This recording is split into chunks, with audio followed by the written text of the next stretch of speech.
it's the last part of the owl who was afraid of the dark. Did you guess, I wonder, what the thing that the man was holding yesterday was? Do you remember Plop came down from his tree and the man thought he was something rather unusual. He said, oh, heavens, a shooting star. And Plop said, actually, I'm a barn owl. What's that thing you've got there? A telescope, said the man. A barn owl, did you say? Well, well, I thought you were a meteor. Well, how do you do? How do I do what? Asked Plop. Oh, you know what I mean. How are you? Hungry, said Plop. I thought you said I was a shooting star, not a meteor.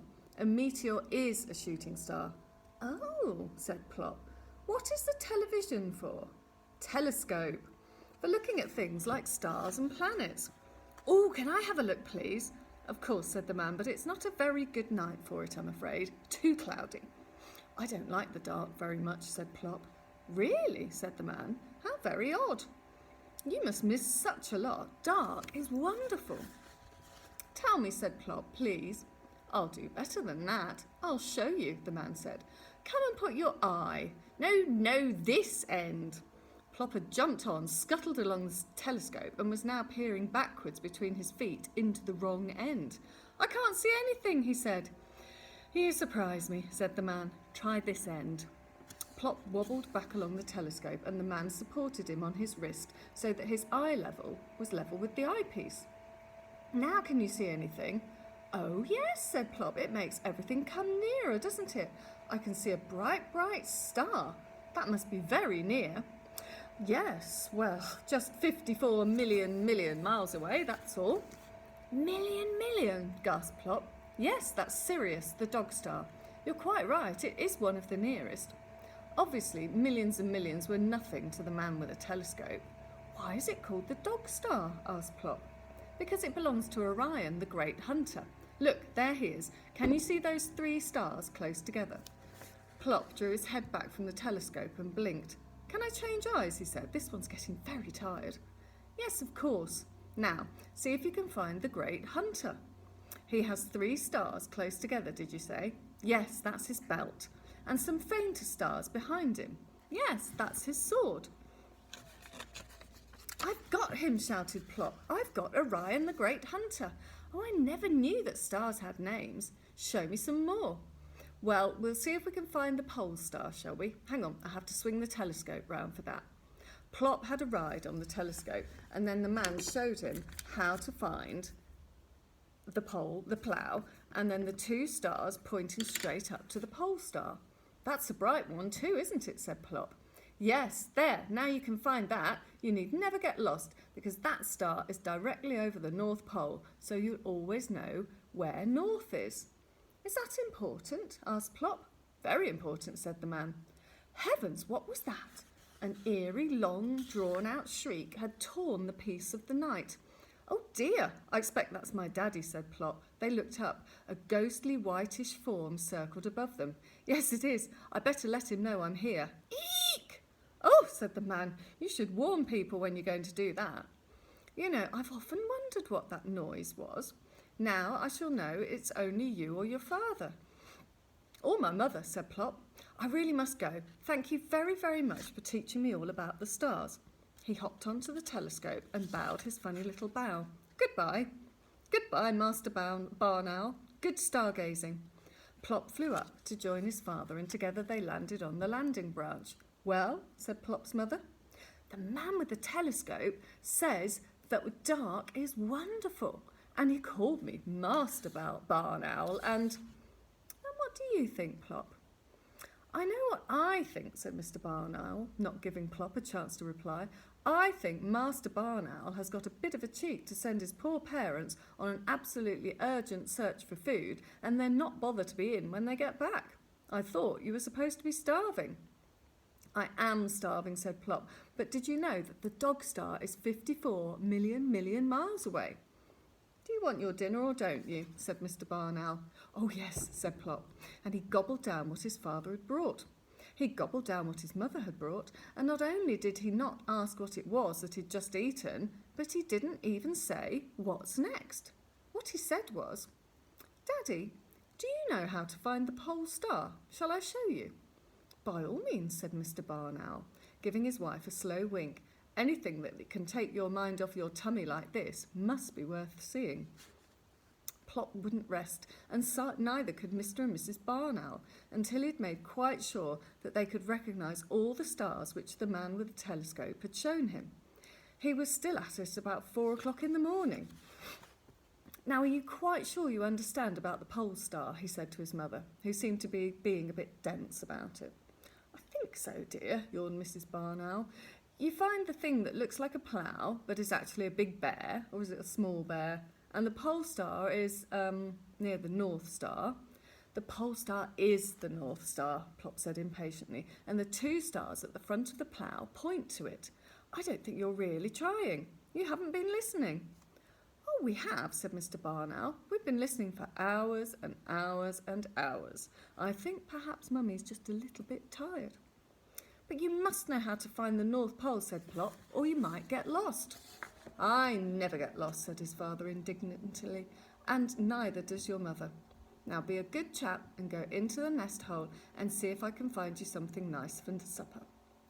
You can have it in bed for once, Oh, all right, said Plop, but I really do feel that you should know about these things. I'll have to try and explain again tomorrow. Mr. Barn Owl turned to his wife in horror. Oh, no, not tomorrow night as well. I couldn't stand it. Never mind, dear, said Mrs. Barn Owl soothingly. You haven't had to do nearly as much hunting as usual. I'm not at all sure that all this stargazing isn't much more wearing than filling the bottomless pit, groaned Mr. Barn Owl. Oh, Daddy, Plop put his head out of the nest hole. Did I tell you about Orion? Orion is a great hunter and... Oh, he's gone. Yes, dear. He must finish his hunting before it gets light, said his mother. Now you get back in there and mind you wash behind your ears properly. I'm coming to inspect you in a minute. So Plop had his supper in bed, and then, like a real night owl, he slept right through the daylight hours. Last chapter. Dark is beautiful. When Plop woke up, it was already getting dark. He came out to the landing branch. There was an exciting frosty nip in the air. Now who's a daybird? Plop shouted at the darkness. I am what I am. What is he bellowing about? Said Mr. Barn Owl, waking up with a start. I believe Plop is beginning to enjoy being an owl at last, said Mrs. Barn Owl. But shh, pretend to be asleep. Plop waddled up to inspect them. They were all drawn up tall. Fancy sleeping on such a lovely night. Well, he wasn't going to hang about waiting for them. He might be missing something. The man with the telescope might be back, or some Boy Scouts, or anything. He was going to go down and see. So Plop shut his eyes, took a deep breath, and fell off his branch. He floated down on his little white wings and landed like a feather, feeling very pleased with himself. He looked around. There were 2 strange lamps shining from the shadows under the tree. Plop went closer and found that the lamps were a pair of unwinking eyes, and they belonged to a black cat. Plop waited for a minute, but what he was expecting to happen didn't.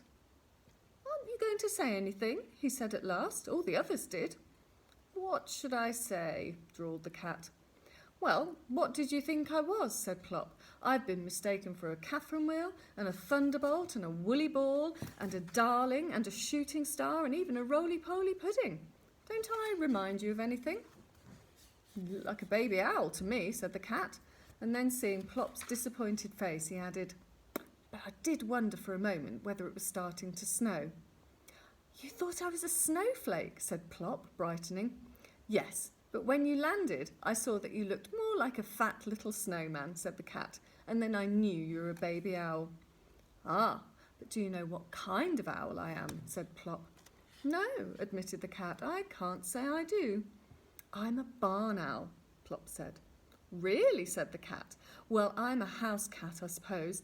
My name is Orion. Orion, the great hunter, breathed Plop. Well, thank you, said the cat, stroking its fine whiskers with a modest paw. I am rather a good mouser, as a matter of fact, but I didn't know I was as famous as that. Orion, said Plop again. Oh, I wish I had a name like that. What is your name? Asked the cat. Plop, said Plop. Isn't it awful? Oh, I don't know. It's different, the cat said kindly. At least it's short. There's nothing short for Orion, really, so I'm usually called Puss, which I can't say I care for. I shall call you Orion, said Plop. Thank you. Look, Plop, I was just going hunting. Would you like to come with me? Oh, said Plop, I don't know. I would like to, I think, but I'm not very happy about the dark. Oh dear, we'll have to do something about that, said Orion. What? Said Plop. What can you do when you're afraid of the dark? I don't believe you are afraid of the dark, really, said Orion. You just think you are. Dark is beautiful. Take a night like this. Look around you. Isn't it beautiful? Plop looked. The moon had risen. Everything was bathed in its white light. I love moonlight, said the cat. Moonlight is magic. It turns everything it touches to silver, especially on frosty nights like this. Oh, come with me, Plop, and I'll show you a beautiful world of sparkling silver, the secret nighttime world of cats and owls. The daytime people are asleep. It's all ours, Plop. Will you come? Yes, said Plop, I will. Just wait while I tell Mummy where I'm going. He flew up like an arrow to the landing branch. Well, said his mother, Orion says that dark is beautiful, and he's asked me to go hunting with him. I can go, can't I, Mummy? Of course, dear. But who is Orion? The great hunter, said Plop. See you later. When Mr. Barn Owl came in from his first expedition, he found his wife a bit agitated. I think all that stargazing has gone to Plop's head. He said he was going hunting with Orion, the great hunter. That was one of the stars he showed us last night, wasn't it? Well, I saw him just now with a perfectly ordinary black cat, said Mr. Barn Owl. They were pussyfooting it up among the chimney pots on those houses near the church. So far from home. Are you sure it was Plop you saw? Said Mrs. Barn Owl. It was indeed Plop he'd seen. Orion had taken him up to his rooftop world, the cat leading the way, climbing and leaping, and Plop fluttering behind. They sat together on the highest roof and looked down over the sleeping town.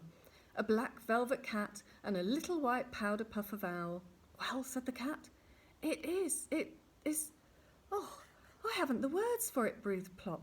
But you're right, Orion. I am a night bird after all. Fancy sleeping all night and missing this. And this is only one sort of night, said Orion. There are lots of other kinds, all beautiful.